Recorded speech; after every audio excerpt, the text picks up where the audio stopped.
இயேசு கிறிஸ்துவின் இனிதான நாமத்தில் இன்றைய ஆவிக்குரிய சிந்தனைக்கு உங்களை அன்புடன் வரவேற்கின்றோம். இப்போதும் ஒரு பாடலுக்கு பின்பு உங்கள் சிந்தையை தெளிவிக்கும் ஆவிக்குரிய செய்தியை கேட்கலாம். தீங்கும் என்னை அணுகாமல் ஆத்துமாவை காக்கும் என் தேவன். தீங்கும் என்னை அணுகாமல் ஆத்துமாவை காக்கும் என் தேவன். போக்கையும் பரத்தையும் பத்திரமாக காப்பாரே இது முதலாய். போக்கையும் பரத்தையும் பத்திரமாக காப்பாரே இது முதலாய். எனக்கொத்தாசை வரும் பர்வதம் நேராய் என் கண்களை ஏறெடுப்பேன்.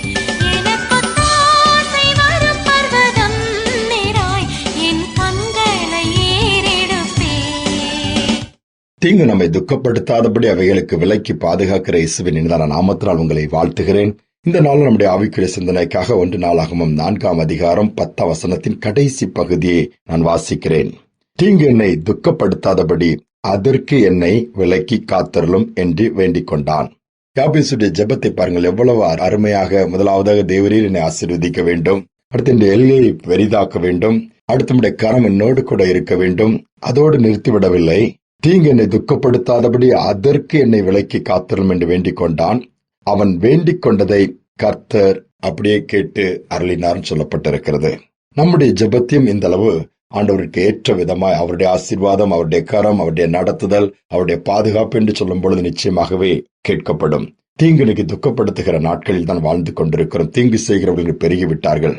இங்கு பார்த்தாலும் இந்த உலகத்திலே இந்த கடைசி நாட்களில் நாம் வந்திருக்கிறோம் என்று சொன்னால் அடையாளங்கள் அதைத்தான் காண்பிக்கிறது. மத்தேயு 21ஆம் அதிகாரத்திலே சிஷ்யர்கள் கேட்கிறார்கள், உலகத்தின் முடிவுக்கும் உடைய வருகைக்கும் உள்ள அடையாளங்கள், யுத்தங்கள், கொள்ளை நோய்கள், பூமி அதிர்ச்சிகள், பஞ்சங்கள், நிறைய காரியங்கள் அது சொல்லிக் கொண்டிருக்கிறார். அவைகள் எல்லாம் இன்று ஒருமித்து தேசங்களில் நடக்கிறது. முடிவில்லாத பிரச்சனைகள் இன்னும் போய்கொண்டுதான் இருக்கிறது. ஒரு நிச்சயமற்ற ஒரு தன்மை எங்கும் பார்க்க முடிகிறது. அநேக குடும்பங்கள் வித்தியாசமான பிரச்சனைகளை ஃபேஸ் பண்ணுகிறது. திடீரென்று இழப்புகள், இந்த குடும்பமே அப்படியே கொலாப்ஸ் ஆகி போய்விடுகிறது. திடீரென்று விபத்துகளை சந்திக்கிறார்கள், திடீரென்று ஆபத்துகளை சந்திக்கிறார்கள், சொல்லிக்கொண்டே போகலாம். ஆனால் இவைகளெல்லாம் திடீரென்று சடுதியாய் ஏற்படுகிற தீங்குகள் துக்கப்படுத்துகிறது, குடும்பத்தை ஒன்றுமில்லாமல் தரைமட்டமாக்கி விடுகிறது. ஆனால் இப்படி ஜெபிக்கும் பொழுது துக்கப்படுத்தாதபடி, அவைகள் எங்கள் குடும்பத்தை அணுகாதபடி விலக்கி பாதுகாத்துக் கொள்ளும் சொல்லும் பொழுது கர்த்தர் அங்கு பாதுகாப்பை கொடுக்கிறார். யாபேசின் ஜெபமும் அப்படித்தான் யாபேஸ்க்கு அந்த கிருபையை கொடுக்கிறார். நாம் ஏன் அப்படி ஜெபிக்க கூடாது? ஒவ்வொரு நாளும் விபத்துகளுக்கு விலக்கியங்களை பாதுகாத்துக் கொள்ளுங்க. பிள்ளைகளுக்காக, குடும்பங்களுக்காக, ஒவ்வொருவருக்காக, வாகனங்களை ஓட்டுகிறவர்களுக்காக, கொஞ்சம் கடினமான இடத்திலே பணியாற்றுகிறவர்களுக்காக, பாதுகாப்பற்ற தன்மையிலே பயணம் செய்கிறவர்களுக்காக, இருப்பவர்களுக்காக ஜெபிக்கும் பொழுது கர்த்தர் பாதுகாப்பாரு. கொடிய வியாதிகள் தாக்கி இன்னைக்கு மனுக்குலத்தை அழித்துக் கொண்டிருக்கிற காலகட்டம். இன்னைக்கு நாம் ஆண்டவரோடு கூட அவருடைய கரம் இருக்கும்படியாய், அவரை சார்ந்து கொள்ளும்படியாய் கேட்டு ஜெபிப்போமானால் உதவி செய்வார். ஒரு பெரிய ஃபேக்டரி, ஏராளமான பேர் அங்கு வேலை செய்கிறார்கள். வித்தியாசமான வேலைகள் இருக்கும், நீங்கள் அறிந்திருப்பீர்கள். அதுல குறிப்பிட்ட ஒரு சகோதரனுக்கு அந்த பொதிகலன் பாய்லர் பக்கத்துல தான் டியூட்டி. அதை மெயின்டைன் பண்ண வேண்டும், அதை ஆபரேட் பண்ண வேண்டும். அது என்ன ஆபத்தான ஒரு உஷ்ணம் நிறைந்த ஒரு பகுதி. அது ரிஸ்க் தான். அதற்கான பாதுகாப்பு எவ்வளவு கொடுத்தாலும் கூட சரீர பிரகாரமாய் பாதிப்பை ஏற்படுத்தக்கூடியது. ஆனால் இந்த சகோதரன் ஒவ்வொரு நாளும் ஜெபித்து விட்டு போவார். ஆண்டவரே, நான் இதை இயக்கும் பொழுது வேண்டிய ஞானத்தையும் கிருபை எனக்கு தாங்க, பாதுகாப்பை கொடுங்க. இப்படிதான் போய் கொண்டிருக்கும் போது ஒரு நாள் எதிர்பாராத விதத்திலே பெரிய சத்தம், டமார் என்று சொல்லி கேட்கிற அந்த ஃபேக்டரி, பில்டிங், கட்டிடங்கள்லாம் அதிர்கிறது.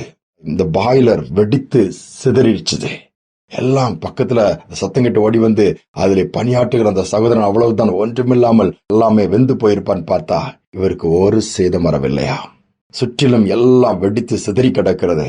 ஆனால் ஆண்டோடைய கரம் அவர் அப்படியே அழகா பாதுகாத்து, சேதம் இல்லாதபடி, பாதிப்பு இல்லாதபடி, சிறு காயமும் இல்லாதபடி அப்படியே வெளியே வந்து விட்டார். எல்லாரும் கேட்கிறாங்க, எப்படி சாத்தியமாகிவிட்டது? அதுதான் ஜெபம், அவருடைய ஜெபம், பாதுகாப்பிற்கான ஜெபம். தீங்கு என்னை துக்கப்படுத்தாதபடி, பாதிப்புகள் ஏற்படுத்தாதபடி கர்த்தர் அழகாக விலக்கி காத்துக் கொண்டாரே. நம்மை பாதுகாக்கிற தேவன் உண்டு. அவருடைய பாதுகாப்பு நிரந்தரமானது, அது நித்தியமானது. யாரும் அப்படிப்பட்ட பாதுகாப்பை கொடுக்க முடியாது, கர்த்தர் கொடுப்பார். தீங்கு நாளில் தமது கூடார மறைவிலே ஒளித்து வைத்துக் கொள்வார். தாவீது சொன்னது போல நாம ஆண்டவர் கரத்தில் நம்முடைய குடும்பத்தையும் கொடுத்து உடைமைகளை கொடுப்போம், ஜெபிப்போம். யாபேசின் ஜெபத்தை கேட்ட தேவன் நம்முடைய ஜெபத்தை கேட்பார். ஜெபிப்பான்பின் தகப்பனே, தீங்கு நிறைந்த நாட்கள் நாங்கள் வாழ்ந்து கொண்டிருக்கிறோம். எங்கு பார்த்தாலும் தொற்று வியாதிகள், எங்கு பார்த்தாலும் உஷ்ணத்தின் தாக்கங்கள், எங்கு பார்த்தாலும் வேதனையான காரியங்கள், எங்கு பார்த்தாலும் அழிவுகள், எங்கு பார்த்தாலும் துக்க செய்திகள். அப்பா, ஏதாவது ஒரு காரியம் துக்கப்படுத்தி கொண்டே இருக்கிறது, முட்களாய் மாறிவிட்டது. நாட்களிலே அவைகள் எல்லாவற்றுக்கும் விலக்கி பாதுகாத்து சந்தோஷமாய் நடத்த தான் கூடும். அப்பா, துக்கத்தோடு தீங்கினால் ஏற்பட்ட பாதிப்பினால் வேதனையோடு இருக்கிற பிள்ளைகளை நீ நினைத்தரலும். இந்த நாட்களில் எந்த காரியம் அவர்களை துக்கப்படுத்துகிறதோ அந்த துக்கத்தை மாற்றுங்க, அந்த காரியங்களில் ஒரு மாற்றத்தை ஏற்படுத்துங்க. இனி துக்கப்படுத்தாதபடி, இனி அந்த காரியங்கள் பாதிப்பை ஏற்படுத்தாதபடி துக்கங்களை சந்தோஷமாய் மாற்றி தைரியப்படுத்துவீராக. யாபேசின் ஜெபத்தை கேட்ட தேவன், இந்த நாட்களில் நாங்கள் ஜெபத்தை குறித்து தியானிக்கிறோமே, எங்கள் ஒவ்வொருடைய விண்ணப்பங்கள் நம்முடைய சமூகத்தில் கிட்டிச் சேரட்டும், தடைகள் மாறட்டும், குறைவுகள் மறையட்டும், அற்புதங்கள் நடக்கட்டும். துதிகனமையை ஏற்றுக்கொள்ளும் இயேசுவின் நாமத்தில் வேண்டிக் கொள்கிற நல்ல பிதாவே, ஆமேன், ஆமேன்.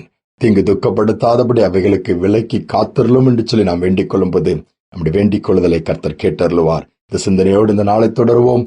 மீண்டுமாய் நாளை தினம் சந்திப்போம்.